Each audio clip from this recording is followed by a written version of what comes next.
Welcome again to another one of our autumn/winter maybe webinars from the TFA.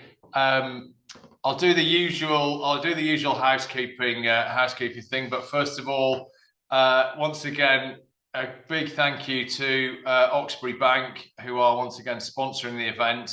For those of you who don't know, and I hope there's not many of you now who don't know, they were founded in 2021, so they're a very recent player into the finance market and a very welcome player into the finance market.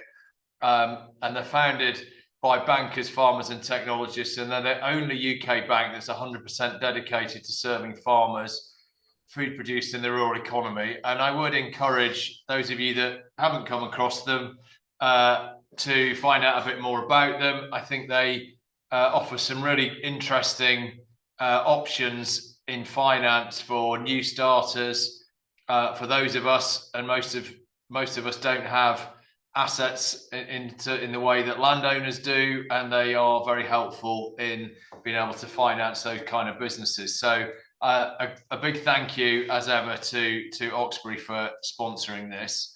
A quick reminder that the webinar will be recorded. And once it's been recorded, it'll be available on our YouTube channel, which you can find at Tenant Farmers when you visit YouTube and take a look at the video library. And a reminder that all our webinars are available on the YouTube channel and on our website. The most recent of which, obviously, we had one last month in September with Janet Hughes on ELMS and SFI update. Hopefully some of you are now signed up for that. There's some reasonably good numbers coming through in terms of people that have shown an interest, certainly. So it would be good to keep an eye on where we're getting with that, because it's really important to us, I think, across the industry.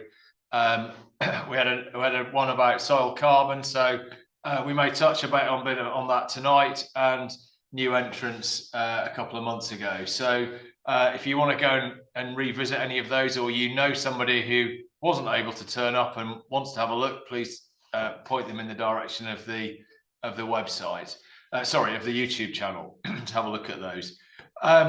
Anyway, moving on to tonight, we're joined by Helen Avery. So welcome to Helen, and thank you for agreeing to do one of our webinars. Helen is the Director of Nature Programs within the Green Finance Institute. Some of you may be familiar with the Green Finance Institute, but Helen will be able to give you a little bit more detail about where they sit in, I guess, what we could call the new sort of green agenda. And I'm hoping that we're going to learn tonight about nature markets and capital markets, and I guess where the value sits and how we, particularly as tenants, might be able to access that. I think that this whole market is clearly kind of in its infancy. We're being encouraged to do lots of things which meet the green agenda and help with climate change and the environment, and I'm sure many of us are already doing that. But there clearly is a cost to doing it, and we need to be able to generate some value and reward for doing it. So I'm hoping that Helen will at least give us a little bit of flavour of how we might do that. She leads the Institute's work on supporting the development of the pipeline of investable nature projects, building investor and buyer demand, and working with government on developing how they want to support the market and the market infrastructure. And this is pretty key. DEFRA have got some big ambition on the role that the private markets will play in funding environmental good and the green agenda. So it'll be interesting to hear a little bit about how that's going with where the government are in supporting that kind of infrastructure. The Institute as a whole also hosts the Secretariat for the Task Force on Nature-Related Financial Disclosures. That's there's an acronym there. No webinar is complete without an acronym. TNFD. So Task Force on Nature-Related Financial Disclosures. I think we might learn about that tonight. I have to confess I have no idea what that is, so that will be interesting. And Helen also oversees the UK national consultation group around this. So prior to joining GFI, Helen was a finance journalist for 20 years, the last 10 of which was at Global Sustainable finance editor for the global capital markets magazine Euromoney. So I think we're talking to we're going to hear from rather, a real expert in this field. So a big welcome to Helen, and thank you for joining us this evening. We will obviously run after Helen's presentation a Q&A session. So please, if you have any questions, if you could put them in the Q&A box, which probably is at the bottom of your screen, I think, rather than the chat box. So if they're in the Q&A, we'll endeavour to pick them up. As always, we've had a few that have been sent in ahead of time. If we don't get around to answering all the questions, I'm going to speak for Helen without having asked her, that she's going to answer them offline afterwards, and we'll put them on the website. So I hope I haven't spoken out of turn and committed you to something you can't do, Helen, but hopefully that'll be good. And we'll be joined in the Q&A session by George Dunn, our Chief Executive, who I'm sure most of you will know, who will be looking at some of the questions with a sort of tenant, very much a sort of tenancy hat on. So anyway, without further ado, let's get cracking with the evening. So welcome, Helen, and we look forward to finding out about nature markets and how we can get some value out of them. Thanks, Mark. It's a real pleasure to be here. So thank you very much to the TFA for inviting me, and thanks for joining me this evening. So I'm sort of going a bit backwards about this presentation tonight. I know I'm here to talk about what are nature markets, how do they work for tenant farmers, and I'm going to do that through the lens of something we've just created. You're the first to see it. Not even DEFRA has seen this, but we were asked to develop what's called a nature markets toolkit for farmers. And I'll just really briefly give you a bit of background on GFI and why we've ended up doing this piece of work. And it's come with a lot of challenges, I can assure you, because there are more questions than answers in a lot of cases. That so I may disappoint with some of these answers tonight that I know that you're seeking. So we were set up by government in 2019 to work with government and the private sector to see how we can mobilise private capital into helping the UK meet its net zero and now nature positive targets. In that sense, I think the 25-year environment plan is the easiest way of thinking about that. And I oversee, as Mark said, the nature piece. And there's a lot that we do there. But one part is we look at, obviously, as you know, farmers manage 70% of the UK land cover. So you are our ecological stewards in the same way that Indigenous peoples are in the Amazon. And so we have to think about how we support farmers and pay for them to maintain ecological status that they've already achieved, or make ecological improvements that help us meet our nature targets. So there's a lot on this slide, but essentially there's a piece of work we've done on agriculture. One is we brought together private sector, NFU, George joined from the TFA, and several other farmers with the banking sector as well earlier this year, to kind of understand a bit better what is it that we need if we want to sort of unlock this private sector finance for farmers to help with the transition.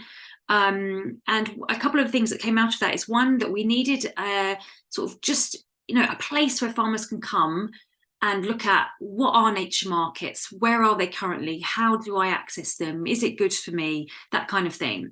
So that resulted in us developing what is now called the Nature Markets Toolkit. And it's designed specifically for farmers. I'm going to walk you through it this evening, and specifically we'll go through parts that will answer some of those questions that I've been invited here to talk about. So what are the opportunities for you, and what are the common concerns, and what's sort of a safe option for you right now. Another objective that came out of a recommendation that came out of that collective work and report earlier this year was a recommendation that a lot of these nature markets require farmers to work together, so we can create that landscape catchment scale and also be of a size that appeals to a corporate buyer of credits, for example, and we'll talk through what that means in a moment. But that requires funding to come together, for administrative costs, to if you need lawyers to put together a collective agreements between farmers. So we ask government to consider funding for farmers who want to come together. And that is going to be what's called the Natural Environment Investment Readiness Fund Round 3, which we call the NERF Round 3. That's with the EA and DEFRA. And it's coming. We know it was announced in summer and it's still not here, but there's nothing wrong with it. It's definitely coming. It could be next week, it could be January, but it's definitely in the works. And this toolkit is designed to help anyone wanting to apply for that and also working through that if you're successful in getting funding. So we've done an investment toolkit before, and it was for participants in NERF rounds 1 and 2. The difference was that it was designed for people who'd already decided that they want to do nature markets. So we developed this toolkit that helped them then just think through all the things that they needed to think through in order to be successful. And that was hard enough. But when we were designing it for farmers and began the journey sort of in May time, we realized that it's very, very different to offer farmers guidance, because some farmers come in completely not knowing about nature markets, others know very well and already engaged, but also it's a much higher risk for a farmer to take that step. Some landowners have the ability to have a little bit of capital set aside where they can take a few risks and rewild some fields and plant some trees, and it's not too much of an impact on their business if they don't manage to sell anything, or at the moment, or are going to sell later. That's not the case for the majority of farmers. So we've really tried to be very careful with this toolkit. We are not encouraging the adoption of farmers, engagement of farmers into nature markets. That's not, we get nothing from that at GFI, and government has not told us to do that. This is really designed to just help you think through the questions you need to ask yourself, and also answer the questions you already have, but also let you know maybe what you don't know. So it's just a set of considerations as you'll see at the moment, and walk through them. So we've engaged about 70 farmers so far for their input. And we've obviously had to change the language a lot from the original toolkit, because that was designed, as I say, by wildlife trusts and NGOs who decided that they were all in for markets. We've engaged, just at the bottom of this slide, you can see lots of different people that we've engaged it with. We are launching this in the middle of November, just because this is the technology is the delays is just where we are. And then we're actually going to go around farmer clusters and ask for feedback from farmers for the sort of until January, mid-January, and then we will do a hard launch of the toolkit. So there's a period, if you are part of a farmer cluster, part of a group, or you want us to come back and sort of walk it through in more detail, very happy. We'll be sending the actual link out in the middle of November to everyone so they can take their time. But tonight, I really wanted to show you something. So I'm going to show you as much as I can show you, just because some of the pages are messed from the back end, technologically speaking. But the content is now all done. So I hope that is a bit of a background to this toolkit. If I could have the next slide, please, Julia. So what we've done with this toolkit, as you'll see, and I'm going to speed through this and actually just get onto the demo, is that we've provided an introduction to nature markets that didn't exist in the original toolkit, because I think there are lots of questions farmers have, like just what are they? What are my opportunities at the moment? What are my common concerns? And we'll zoom in on this in a moment if you're struggling to read what it says. And we suspect this will be very popular, this piece, and we've got podcasts to go with it because we appreciate not everyone wants to read. We've tried to lay out how long it takes to read each piece, and we've tried to keep it short. We're conscious that farmers don't have time. And then there's a much more detailed section, which we call the snake, and that will go through each of the milestones that you're going to walk through on your journey. And I'll talk about that in a moment, and that's really sort of getting you ready to engage in nature markets, should that be the decision you make. So I think with that, Julia, I'm going to pause the slides and then share the demo, and during that I will walk through for the next 10 minutes or so some of the questions that you might be asking, and sort of point you to some of the answers that we've found. So I share my screen.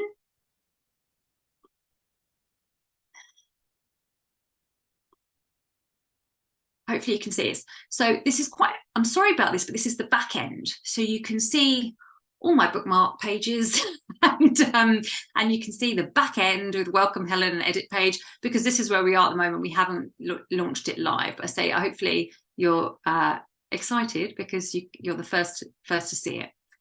So this is the nature market toolkits for farmers. And as it says here, it's really to offer you, I'm going to read just from the right-hand side of the right-hand side of me. So it's designed to just equip you with a real understanding of nature markets and guide you through the process of determining whether they work for you. So we've put down considerations at every part of the journey and case studies about how other farmers are thinking about it and accessing it, how they're overcoming challenges and how they're making decisions. We've got resources, we've got useful links, and we've got podcasts, so there's a different medium for you to sort of work through if you're not into spending time reading at night when you finish work. So there's an introduction to nature markets, very short reads. What are they? What actually exists? You know, we hear a lot about soil carbon, but it's not really recognised by government at the moment. What are the actual markets that we have here in England? This is designed for England farmers.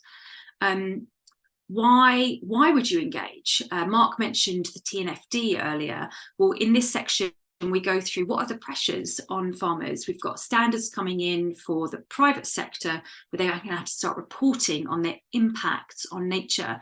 And that means they're going to have to look through their supply chain and understand what are the positive and negative impacts on nature. What are the dependencies they have through the supply chain and some of the resilience risks that they might have? And then they're going to need to put pressure on those in their supply chain to make changes, because they will have to ultimately report it back to their shareholders. And that's that point that's going to come in, that bits of tension that we're not quite in that at the moment. The next 3 years, they're not required to make those disclosures on the nature side. They might not be for another 5 years, but the moment it's all voluntary. So there's a sort of gap of them sort of forcing anything on anyone, which I know no one wants, but there is this sort of also opportunity of them, they're willing to work with their supply chain and we hope pay for their supply chain to transition now. That may not be the case in 5 years, and unfortunately it will just be business as usual and reporting and disclosure for them. So there's this point now we can really work with the private sector and people who you feed into through the supply chain. But this explains that in more detail for you, because I think, to Mark's point, if you're not engaged in this on an everyday, you have no idea what's happening with the private sector and all the disclosures that they're being forced to do. And it might come as a bit of a surprise. We talk about how farmers can access these markets, whether you can access directly, can you work through a land agent, are you working through a broker, would you work with other farmers? Talk about we go through what common concerns, I'll go through this in a moment, and what steps you can take right now, which are regret-free. And I think that's what people want to know. What can I do now that's regret-free, that's not going to stitch me up down the long term? It's going to help you answer, what do I need to know about nature markets? What opportunities are available? Am I going to need to partner with other farmers? How do I measure my environmental outcomes in a robust way? How should I identify and approach buyers? How will this model work with my current business model? What kinds of risks should I be aware of? How do I manage those risks? Can I get money up front to make those changes? What do I need to be aware of when I'm closing and signing contracts? So they are laid out over what I refer to as the snake. And you can see here it's assessing land opportunities, working with farmers, baselining, planning and measuring. We also have a section on tenancy and ownership and public sector funding and policy. And then case studies. So I think that's all I'm going to show you on this slide. And then I wanted to go through actually, some of the meat of it to answer some of those questions you might have now, rather than just say, go and look at the toolkit later. So for example, what nature markets exist for you right now? So we have the voluntary markets, we have carbon markets. And in the UK, we only have recognised by government woodland carbon and peatland carbon. And as you can see here, the price is all over the map, £15 a tonne to up to £75 a tonne for carbon at the moment. The time commitment that you'll need is 30 to 100 years. So tenants often ask, can I take part? Well, if it doesn't match your tenancy contract and the contract you have for the nature market is 30 to 100 years and you've got a 5-year tenancy, then you've really got to talk to your landowner, a landlord, sorry, about whether they are open to taking on the rest of that contract after, if you leave your tenancy. Soil carbon is much less, and that may work for tenants, but soil carbon is a bit of I don't want to say Wild West, but it's a bit of a minefield at the moment, because we're not fully committed on what the actual science is behind soil carbon. That's been one of the challenges so far. Government hasn't backed a particular standard for soil carbon, which is sort of delaying the market. Some people are selling soil carbon, which can lead to its own challenges. We don't really offer advice, but our sort of suggestion based on talking with farmers is, by all means, baseline where you can, just get a sense of what you have right now. So we've got these voluntary carbon markets, and some more in development. There will be biodiversity voluntary markets down the line that we expect, probably not for several years. There's, in addition to soil carbon, hedgerow carbon code under development, salt marsh carbon code. So they are coming. So you'll see sort of we've still got some gaps in here, so please forgive me. We have compliance markets. Biodiversity net gain is an opportunity that's been delayed, but that's coming in 2024. Again, we walk through, what is that? What do you expect? What can you expect to receive in terms of a payment? We'll have to update this all the time. How long are those contracts? The kind of things you have to think about. And in the snake, we go into more detail of the things you'll have to think about if you're going to enter biodiversity net gain or any of the voluntary carbon markets. We have nutrient neutrality. It looked like it was off, now it looks like it's back on. We know farmers who've done trades already. That is a very long lockup. It's 80 to 120 years. There are some voluntary water quality opportunities, as many of you will probably know. That's a shorter time frame, 1 to 10 years, and we haven't got the figures on those at the moment. And then there's natural flood management. There are some examples of farmers selling reduced flood risk. The Wyre River is one, Glendamachin is another, up in Scotland, Edelston is another. Several are under development, which is farmers selling, or being paid rather, to make interventions that will then benefit those downstream who suffer from high flood risk. So those sum up the opportunities at the moment on nature markets that you can really rely on. It'll be your compliance markets and the voluntary markets that government has backed. Now, woodland and peatland isn't for everyone. Obviously, some farms don't have peatland, and woodland may require that you have to take some farmland out of production. You might not have a big enough area for a woodland to sort of benefit from selling carbon credits. Carbon units at the moment are quite low. So there is a bit of a challenge there. But there is no harm in baselining and starting to map out what you have. So what we've done in milestone 1, sorry if this is a bit whiplash for you, so is just assess your land opportunities. The way we look at it is you can do milestone 1, you can explore getting together with other farmers, and you can baseline, and that is a no regrets move. As a farmer, it may cost you to do some baselining, and this is where we suggest starting to take advantage of some of the opportunities available in this window at the moment, where the private sector is offering free baselining for farmers. There's a different question altogether about what happens with that data, and that's something that we can discuss later. But this feels like a no regrets. You're not going to lose out. If you're not going to sell anything, you're just ready and sitting and waiting. Better you baseline early than baseline late, because you'll be able to sell more, because markets are about additionality. So if you make improvements over your land in the next 3 years, decide, but didn't baseline, you can only sell the uplift from when you first baseline. So if you baseline now and you decide to sell in 3 years, you can sell the uplift dated from now. So we are just suggesting no regrets move, try and baseline where you can. So assessing your land, this is the first milestone, and we'll hopefully over time have a podcast. Tim Coates, who I know you all know, is very kind in doing a podcast with us for the introduction, just talking about what he's done on the land, his farm in North Cotswolds. So this is where it gets juicy. You can sort of look at what do you ask yourself? So reviewing my land's current use and conditions. Now, how is my land currently used? And you can open these out and you can look at sort of key questions you can ask yourself, like, why am I farming these crops? Or the sort of very basic questions that you may have already asked, but the idea is that this toolkit can take you through questions you may not have thought of asking yourself. Let me collapse that. Back, is the size of my, jumping ahead, is the size of my land relevant? What's my land's history? Does it have social or recreational significance? What tools and data sets can help me learn more about this?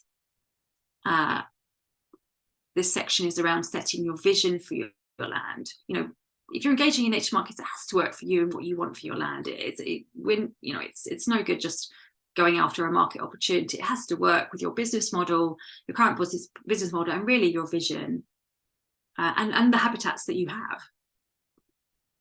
What's your legal ability to change? There might be some tax implications, illegal implications of engaging, and who might benefit from land change. This one is assessing market opportunities. You know, is anyone going to benefit from my land use change? If not, you've got nothing to sell. I mean, and then your story ends there. You just, you know, we've talked to farmers who there is nothing for them to sell. They've done ecological improvements. There's really no much more uplift. They're quite a small farm. They already get some money from the water companies. They're getting money from Countryside Stewardship. There's no need to enter nature markets. It's not for them. It would be a waste of their time and cost them money. No need. So this is sort of, do you even have a market for what you want to do? And when should I start to speak about buyers and beneficiaries? And then conducting initial budgeting. You might just want to budget out at this stage.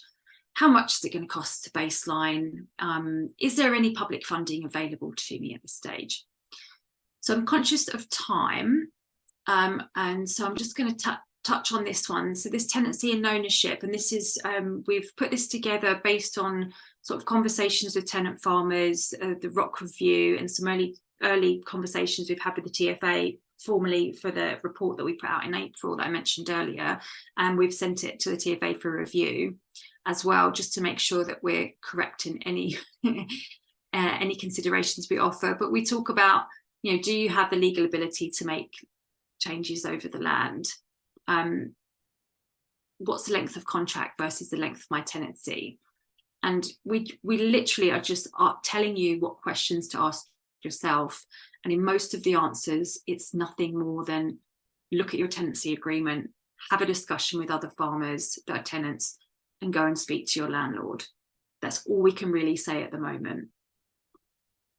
We try and give more guidance on, you know, as I mentioned earlier, the kind of length of contracts that you're going to enter into, and does that really work for tenant farmers?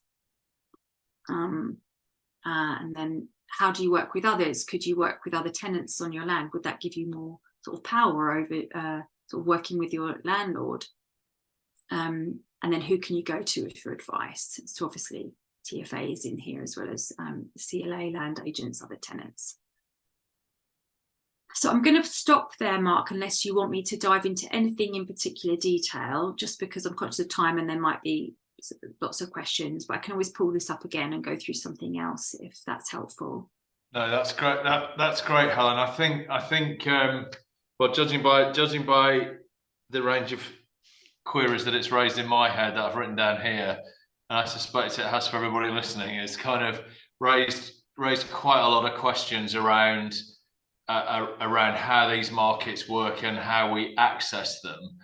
It's really good to see that there's potentially something coming. I think, did you say November, and then probably live properly in January, that actually is available to all of us to be able to to answer some of the questions, or at least get us to think about what the questions might be and what the answers are, because it's quite a difficult thing to perhaps get your head around at the moment. So no, I think that's really useful, and we've got some questions already. I've got a few that have sort of sprung up from there, so I'm sure we won't cover all of these by any means, but no, I think that's really useful. I'm also going to bring in George if he wants to.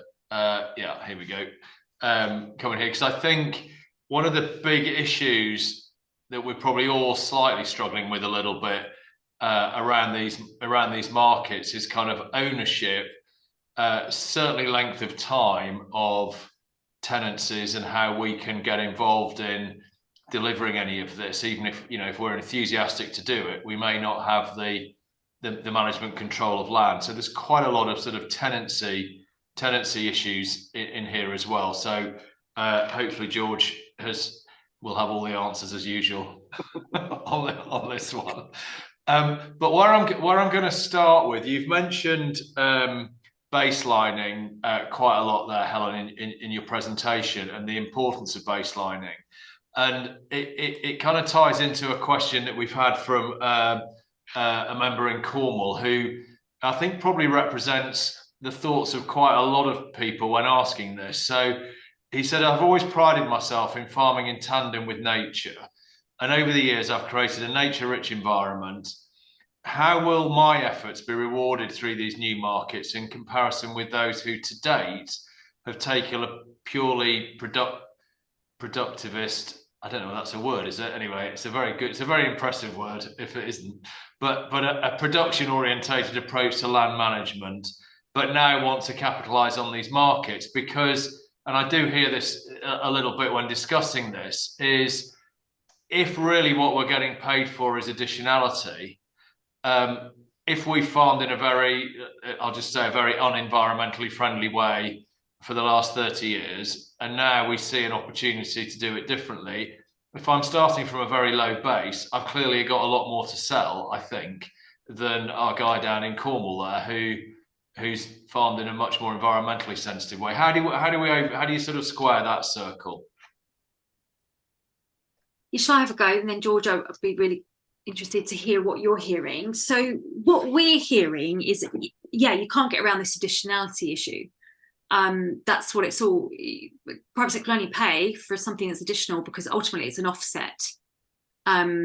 And if it wasn't measured 3 years ago, if you've done amazing ecological improvements and you have measured something somewhere along, it's worth revisiting what that was and how robust that is, and is it viewed by the private sector as lining up with a standard. There's obviously a concern that it sort of incentivizes farmers to go and do, trash your land baseline, and then that's the world over. Everyone's dealing with this perverse incentives due to additionality, and there is discussion around how we tackle that. And in the example of forests, for example, globally, can there be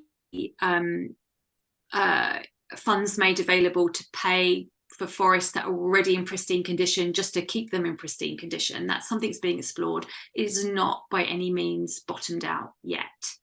What I would say is that from what we've heard is that there's always something additional, especially with biodiversity net gain as well, that you can do on your farm. So, and I heard this from Tim Coates himself say, there's always something you can find to sell. So I wouldn't be disheartened if you feel like I've done the right thing and now I can't make any money out of it. You will be able to find something. You absolutely will. And just on that, I wonder, if you say, you think you've done something in the past that may have created some good, is there any opportunity then for DEFRA to look at people that have been involved in countryside stewardship for the last 20 years and say, well, 20 years ago you didn't have any margins or wildflower meadows or whatever, but you've done that through developing stuff with DEFRA, therefore you've added some value already? Well, the challenge that will bring is that it was paid for by DEFRA. Right.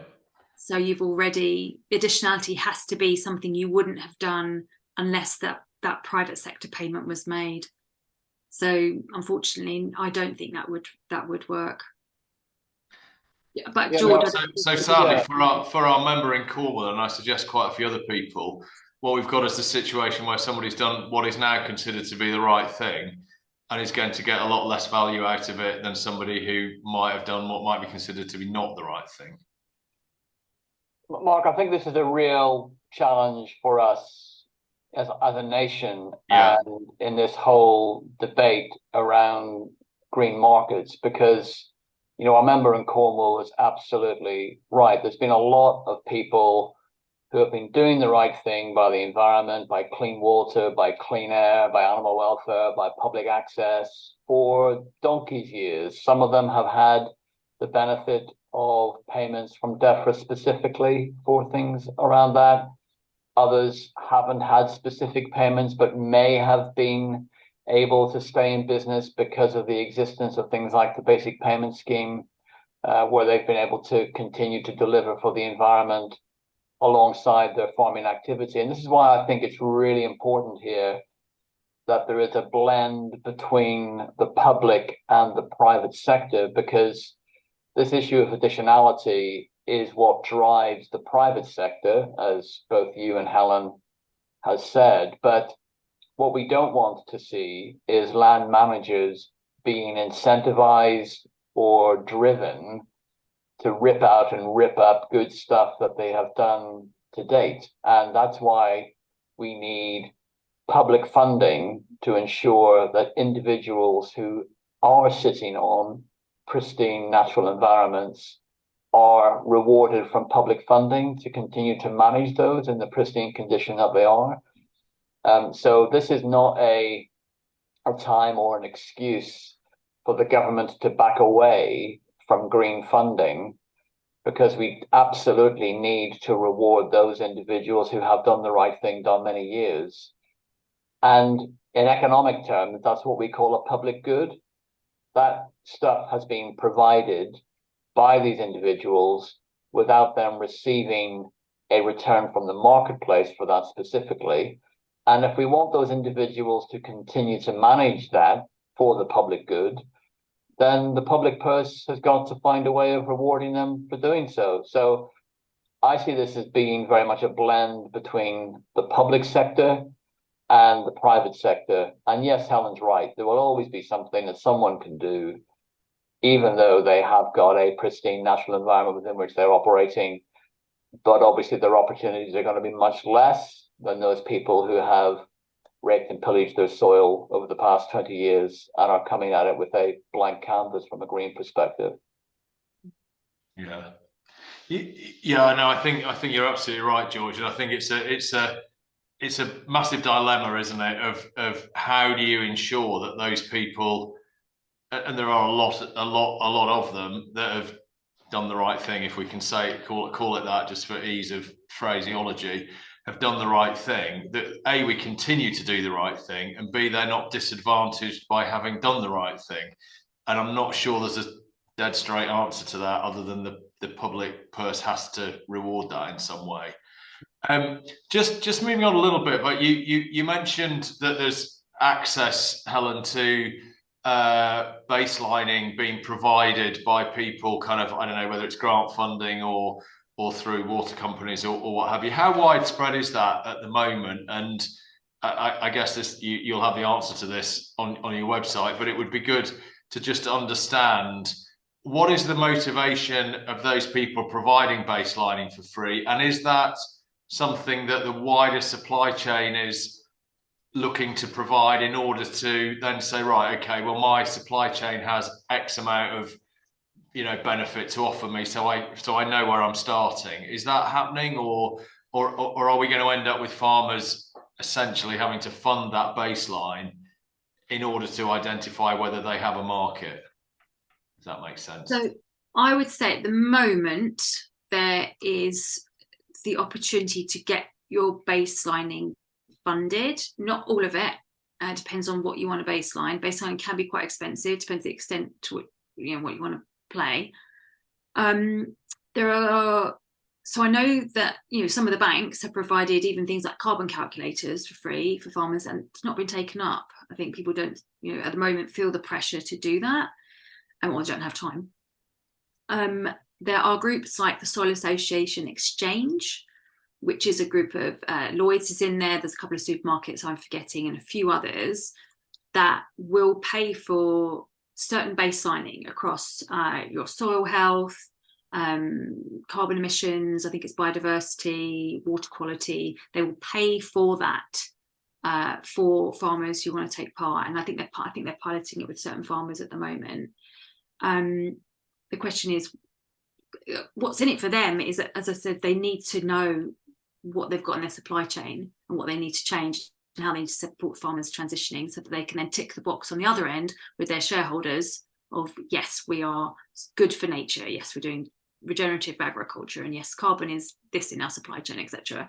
So there are groups doing it, but yeah, some of it's going to cost you. And on the toolkit, which will be live in November, it's just we're sort of being in a pilot phase, asking for feedback. It will have examples of different farmers, what they've used to baseline, what they paid for that baseline, because it can sort of vary from a few hundred to 15,000. And are there standards available as to how those baselines have been done? Because presumably the risk is you go to one outfit, and because I know certain from carbon calculators, which you mentioned there, having done one, I can come up with a whole range of answers. I know. So woodland carbon, because there is a standard and a code, that's set. I mean, and even if, yes, one tree versus another tree, but they've done the best they can. It's science backed. They update it every year, but government says that's okay. You're confident to use that. You're confident to use a peatland carbon code calculator. Biodiversity Net Gain, we have a metric already. We don't have standards on anything else. Yeah, and I think, Mark, that's the real issue here. And Helen has said, there's not a lot of uptake, and the reason for that is because people understandably and legitimately lack the confidence that what they are going to be investing in is going to be useful for the future. It's the old, for those of us who remember video technology, it's the old Betamax versus VHS argument. Betamax was apparently the better technology, but it was VHS that won out because that was the one that had the most money against it. People don't want to be backing the wrong horse here.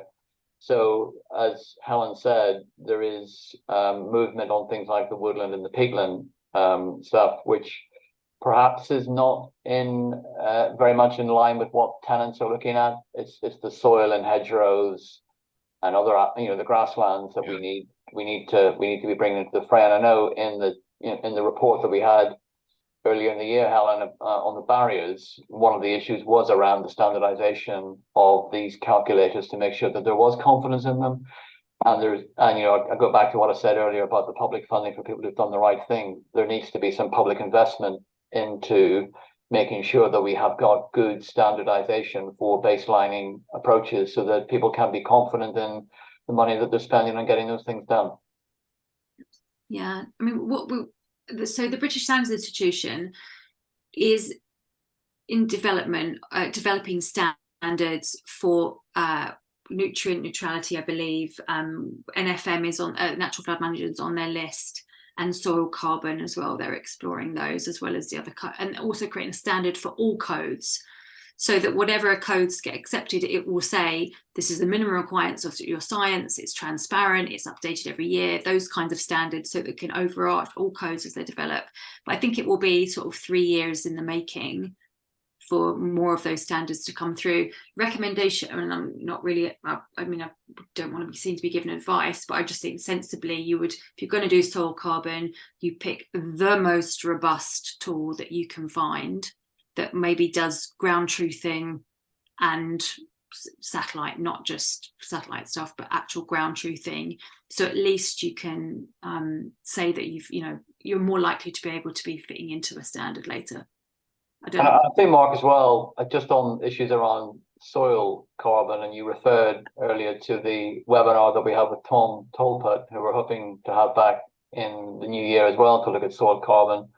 There's a lot that you can do within your supply chains in relation to soil carbon issues. So you can be remunerated by your purchaser or your processor for the sort of soil carbon profile that you are creating. So it may be that the people that you're selling to have a basis upon which they're happy to measure carbon from a baseline perspective, and then look at that again in a year or 2 years' time and reward you through the price that you're getting for your product in relation to that.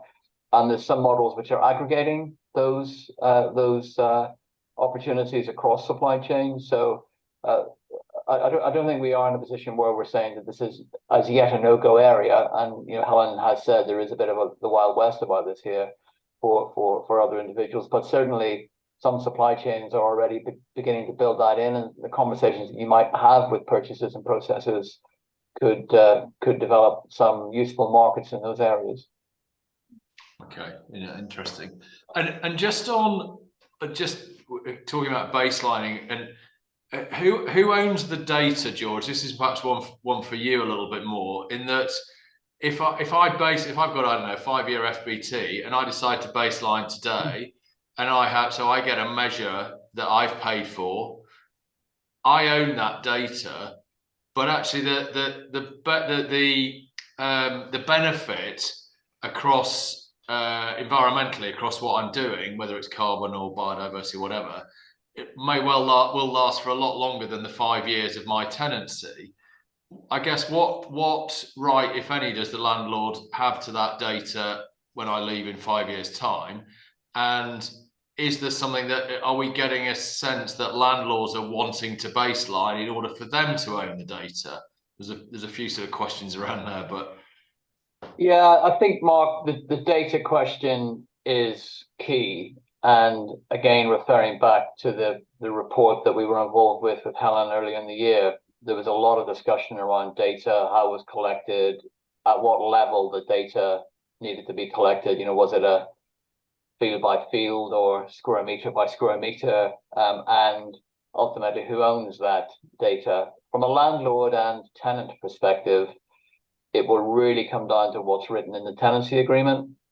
And obviously, the older your tenancy agreement, the less likely it's going to be that there's going to be anything in there relating to issues around natural capital and green indicators like carbon or biodiversity net gain or whatever.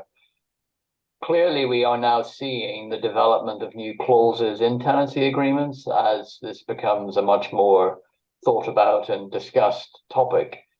Some of those clauses are very well written so that there is a clarity around what happens to that data. Other clauses which we have seen are not so well written and are clumsy and probably are unenforceable. So we would certainly be advising our members to be looking carefully at what's written in their tenancy agreements. And if they're silent, then the data is going to be the tenants, and the data can do with that. The tenant can do with that data what they will.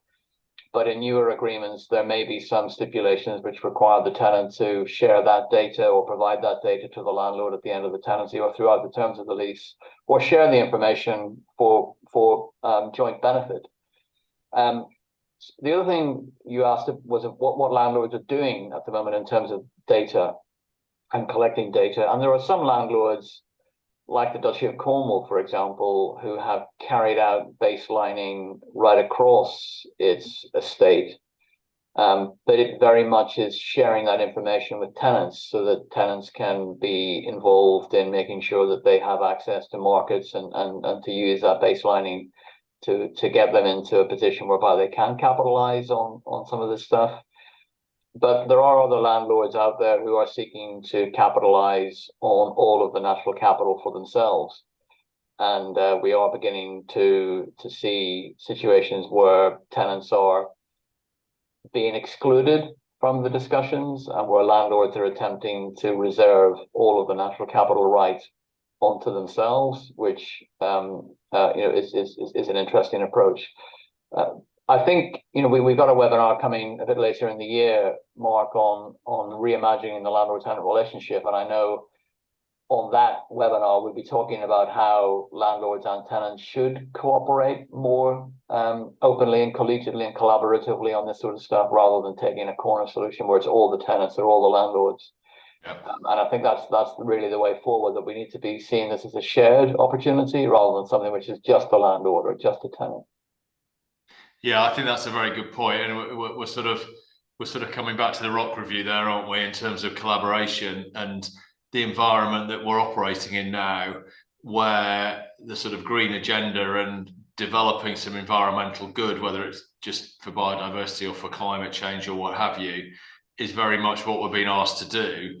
but actually doing that collaboratively with landlord and tenant, partly because of the length of time that we're talking about the benefits accruing over. And whilst we would push very hard for longer term tenancies in order to make that work better, we know that there will inevitably instances of shorter term tenancies, and even on Helen's slides, you have some nutrient neutrality. You were talking up to 100 years. Well, I don't think we're ever going to get 100-year tenancies just yet. So yeah, we have to get that collaboration right, don't we, in order for the work to be delivered as well as the land to deliver it, if you like. Yeah, and we need private markets and those who are financing private markets to really understand and appreciate the dynamic within which we're operating. So we talked about 30-year commitments, but there could be 3 or 4 tenants over the period of time of that 30-year commitment. So how do we develop initiatives which allow for tripartite agreements to be created between the financier and the owner of the land and the tenant for the time being of that land, so that everybody's getting a benefit out of that? Because obviously we've got a lot of landlords who don't want to get involved in the day-to-day management of the issues that's going to create those natural capital benefits. So they're going to have to rely upon our members to be able to provide those, and our members won't want to do that for free. They will want to do that for a return. So the private markets need to build in this architecture of having potentially multiple individuals over a period of time who are involved in those contracts. Yeah. Just moving on slightly, Helen, this might be one for you. On the chat, James Seller asks that, or says that I believe there have already been problems internationally with carbon credits where the best intentioned projects have been started, but because of extreme climate events, the results, tree growth, for example, have not occurred. They've then had to return the credits. I guess this really raises the issue of, we are, and somebody else here, I can't quite see it again now, but has mentioned the fact that when we're measuring stuff which is natural, it's not an upward trajectory. It's not a straight line curve here, and it will vary based on climate events, what you do to the soil, and all that kind of stuff. How does the market work when they've paid for something that hasn't been delivered? Yeah, so at present, there is no risk to the project developer, because they did what they as long as they did what they said they were going to do, and it was scientifically backed, what they were going to do was going to produce X, Y, Z. If it all went up in smoke or it didn't happen, that is not on the project developer. The buyer, it's more relies on them, and there are some questions around, is that particularly fair at the moment? Should verifiers have some sort of type of insurance? And there's discussions around insurance.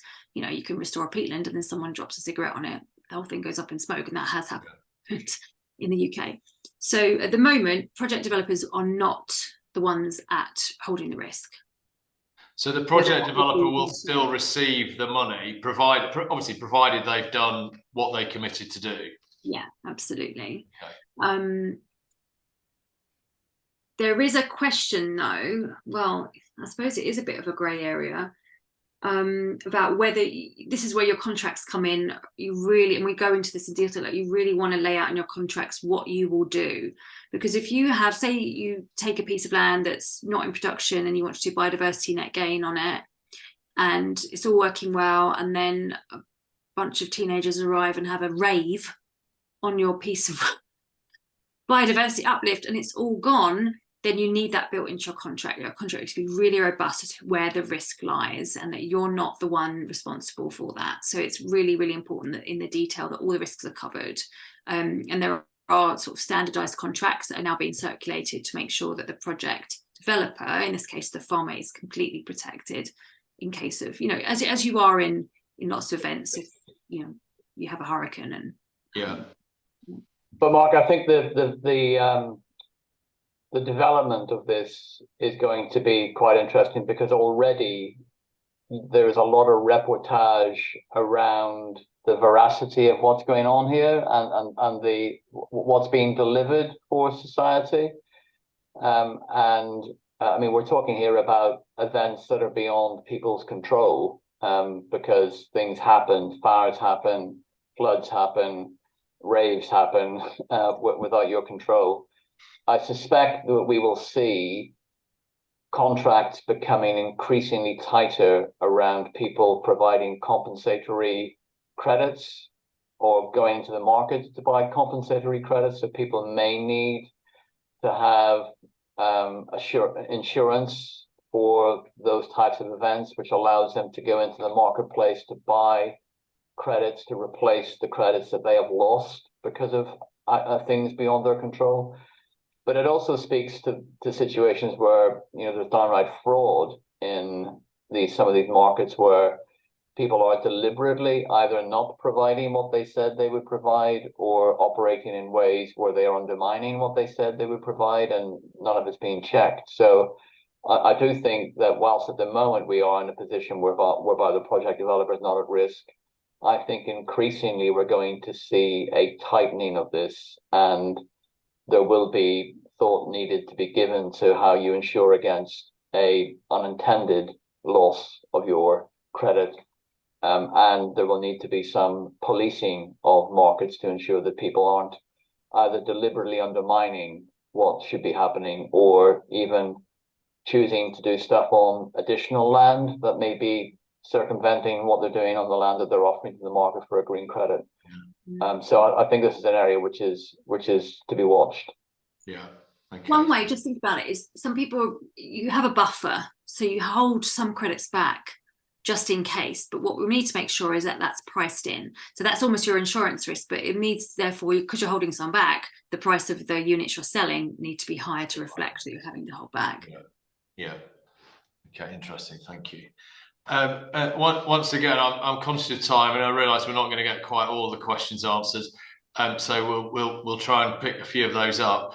But it would be remiss of me in the current environment not to ask the question from the member from Leicestershire who says, given that Red Tractor's controversial attempt to, I'm using his language here, so please don't pull me up on the expression how I'm expressing this. But given Red Tractor's controversial attempts to steal farmers' environmental data with their rushed attempt to foist the green farm commitment on farms, how can farmers best protect themselves from losing control of their environmental data and ensure that the value of that data returns a financial benefit to farmers? I'm sure pretty much everybody on the call will have been aware that over the course of the last week, Red Tractor have come up with a green farm commitment, which is not dissimilar to their sort of audit approach to green farming. The real concern here is that we are giving away our value of green environmental goods for nothing, in the same way that we don't appear to get much of a premium for being Red Tractor assured on pretty much everything else that we do. So yeah, I don't know, George, Helen, you probably both want to have a little bit of a comment on that. Yeah, I'll kick in first if that's all right, and then maybe Helen might have something to say. I mean, I think the real concerning aspect of what we've seen over the past couple of weeks was the fact that this was announced to the world by the British Retail Consortium, not by Red Tractor, not by the farming organization. So, you know, BRC said that they were working with Red Tractor to develop this green farm commitment. And you can tell exactly why that was going on, because they want farmers to produce green credits that they can buy for their own purposes and for their own value. And, you know, it wasn't until a few days later that Red Tractor said, oh, yes, we've been working with the BRC for a while on this.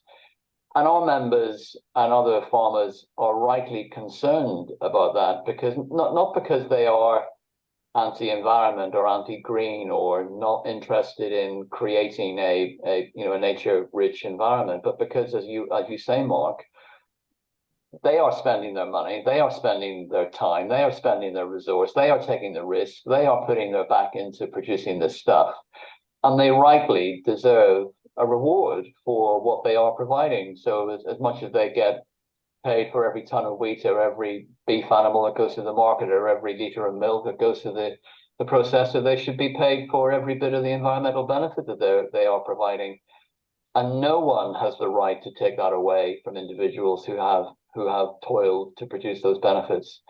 And there is a huge concern at the way in which the Greener Farm Commitment is going about this, that farmers will not be adequately rewarded. Now, I know there's been some talk about early adopters hopefully getting something in return for signing up to the commitment, but none of that's guaranteed. And Red Tractor haven't delivered a jot of value back to the farmer as far as we can see in the scheme that they've currently got. So we called in 2021, the TFA called in 2021 for both a review of governance within Red Tractor and a review of the extent to which it was providing value to the primary producers who were having to jump through the hoops. So it's all well and good that 15 billion pounds of produce has got the Red Tractor logo on it, but how much of that is coming back to the farmer, to the primary producer, to the grower?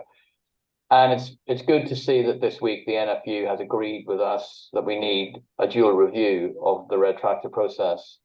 And the Greener Farm Commitment, I think, is the straw which has broken everybody's back on the issues that we've been talking about for the past 2 years. So, yeah, it's a really serious issue, one we need to get resolved and ensure that our members and other farmers and growers are getting the value that they rightly deserve. Yeah, thank you, George. Helen, did you want to add anything about how we stop ourselves, how we protect ourselves from losing control of this data and the environmental data? Yeah, it's a complicated issue, of course, it all is. And I think there's a lot that needs to be looked at about who owns the data. And in that piece of work that we collectively did earlier that I've mentioned before, we looked at how do you ensure the farmers own the data and they could toggle who sees it, because they are in control of the data. And one of the recommendations was that we make OS master maps available to all farmers for free and start to offer them like a platform for free where they can store their data, and it's up to them then who sees it.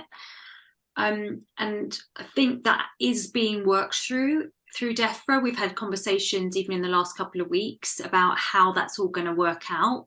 I think the pressure still needs to be applied quite a lot. So I think, you know, that's probably a whole working group that needs to happen. I know there was a data transparency working group.